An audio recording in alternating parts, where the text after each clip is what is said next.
bonjour ou bonsoir selon l'endroit où vous me recevrez au moment de la diffusion de cette interview.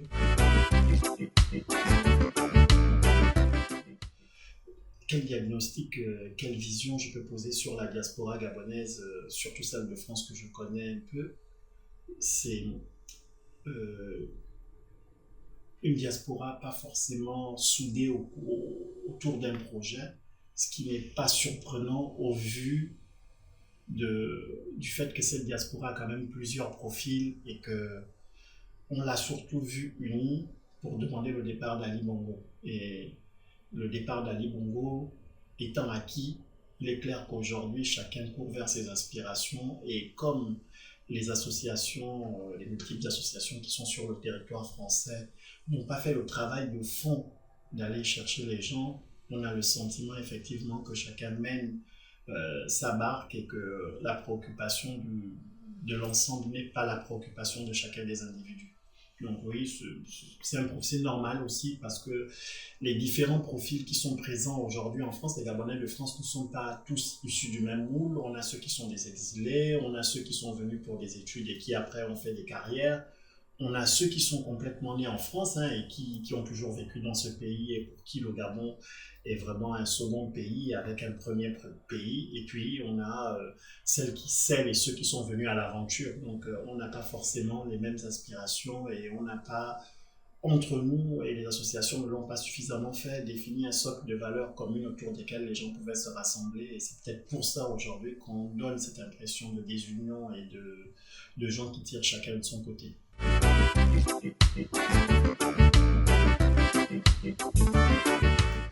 Les activistes actuels, je trouve d'ailleurs cette question intéressante parce qu'elle nous permet aussi de rappeler que les Gabonais de France ne sont pas différents des Gabonais du Gabon. Les gens qui s'opposent aujourd'hui, ceux qui continuent à être des activistes aujourd'hui, sont de différents profils. On a ceux qui en réalité sont dans une opposition parce que c'est leur gagne-pain, il ne faut pas avoir peur de le dire. Il y a certaines personnes pour qui l'activisme est devenu un gagne-pain. Il y a ceux qui sont financés par le camp d'en face au général au pouvoir aujourd'hui. Il y a même ceux qui sont financés par le pouvoir en place à Libreville. Donc, les activistes actuels ils viennent probablement de la résistance à Ali Bongo, mais ils n'ont plus de lien réel avec ces gens-là. Voilà.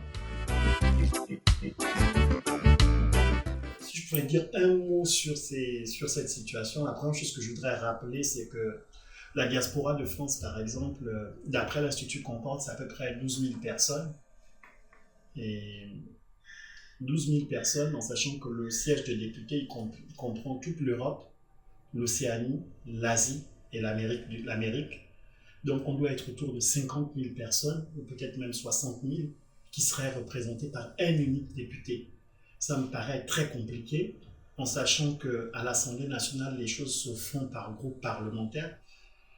Les différents candidats aujourd'hui sont un peu inaudibles. Pourquoi? Parce qu'en vrai, on se demande qui représente le candidat Oligui et qui est en face. On a l'impression que tous sont pour Oligui et que personne n'est contre. S'ils sont tous pour le même candidat, ce serait quoi les éléments de différenciation? Il n'y en a pas beaucoup, d'où le fait peut-être aussi qu'on ne se retrouve pas dans ces discours. Et je pense aussi qu'un travail de pédagogie aurait été intéressant pour les différents candidats. Rappeler c'est quoi le rôle d'un député. Un député, ce n'est pas quelqu'un qui est ordonnateur de crédit avec un budget qui va construire des écoles et des hôpitaux ou qui va ouvrir un fonds de pension pour soutenir la diaspora. Et je pense que cette démagogie-là que certains ont emmenée écrante également le discours. Donc oui, un député, c'est quelqu'un qui va à l'Assemblée nationale pour défendre une cause, mais il doit la défendre au sein d'un groupe parlementaire et au sein d'une politique générale. Donc, des gens qui se présentent en indépendant, on se demande une fois qu'ils seront élus, ils vont travailler avec un groupe parlementaire. Est-ce que c'est le groupe du PDG? Est-ce que c'est le groupe de l'UDB? Est-ce que c'est le groupe de l'Union nationale? Et donc, tous ces groupes-là qui représentent l'opposition et qui représentent la majorité, c'est extrêmement flou et ça n'aide pas à choisir un candidat, de voir un candidat se démarquer de tout ça. Je suis convaincu que certains Gabonais de France ont des convictions politiques profondes. Il y a des démocrates, il y a des libéraux, probablement des communistes, même des nationalistes. Maintenant, est-ce que c'est la chose qu'on voit ressortir en premier? Je dirais que non. Au même titre qu'au Gabon, hein, localement, personne ne peut dire aujourd'hui si l'Union nationale c'est un parti libéral, ou c'est un parti socialiste, ou c'est un parti social-démocrate. Pareil pour l'UDB qui est arrivé, on ne sait pas trop c'est quoi leurs idéologies. Et donc c'est difficile après de voir les convictions des gens. On a un peu l'impression que les gens s'accommodent de tout, enfin des gens, la grande majorité, mais je pense qu'au sein de la diaspora gabonaise, oui, il y a des gens qui ont des convictions libérales, d'autres qui ont des convictions de communistes, d'autres qui ont des convictions de sociodémocrates, et peut-être même il y en a qui ont des convictions panafricanistes. Maintenant, quel est le courant dominant, ça je ne pourrais pas le dire.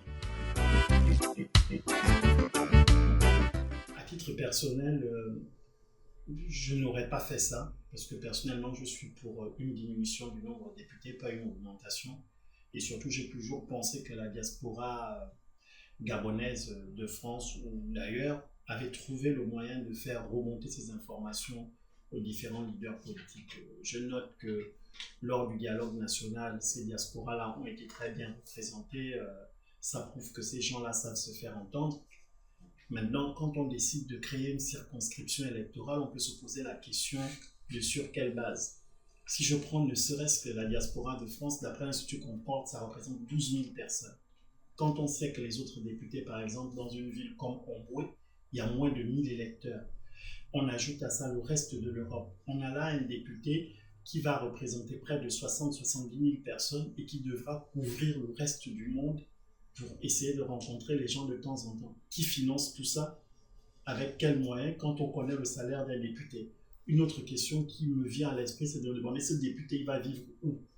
Dans sa circonscription électorale? Où exactement? Ou bien il va vivre à Libreville? Parce que s'il vit en France, qu'il paye ses allers-retours quand il va au Gabon, c'est quand même un coût. Et surtout, il y a beaucoup de sessions dans l'année.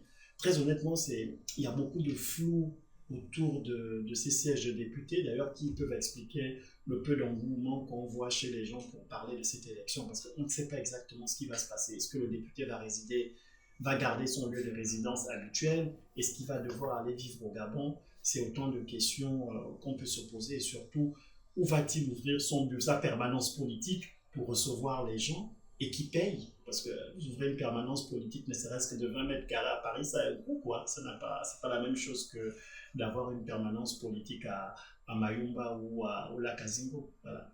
Je pense qu'il y a vraiment plein de questions qui sont autour de ces deux sièges et je ne suis pas sûr que c'était une très bonne idée. Même si je comprends la volonté d'inclure la diaspora dans le débat national, surtout au niveau d'engagement qui a été celui de la diaspora au cours des 7 dernières années, même avant.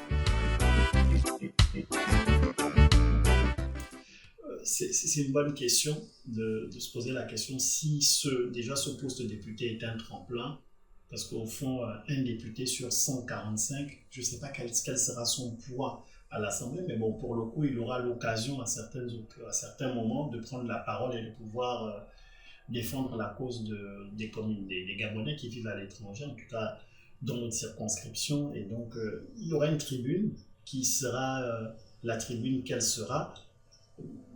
Mais est-ce que cette tribune sera plus grande que les réseaux sociaux? Parce qu'il ne faut pas oublier que la diaspora gabonaise a pris un point important entre 2016 et 2023 et qu'elle avait déjà une énorme audience. Je me demande si le député qu'on va élire dans peu de temps aura autant d'influence sur le jeu politique qu'ont eu les nombreux activistes il y a quelques années. J'ai envie de dire qu'il n'y a aucun événement politique ces dernières années qui s'est fait sans passer par la diaspora de France et des États-Unis. Maintenant, on verra. C'est le député qui, lui, souvent comme on dit, c'est pas la fonction qui fait l'homme, c'est l'homme qui fait la fonction. Donc, suivant si ce député a une grandeur, il saura être inventif pour faire en sorte que ce poste, le député qui nous a octroyé, soit une tribune et un tremplin pour toutes les personnes qui vivent à l'étranger.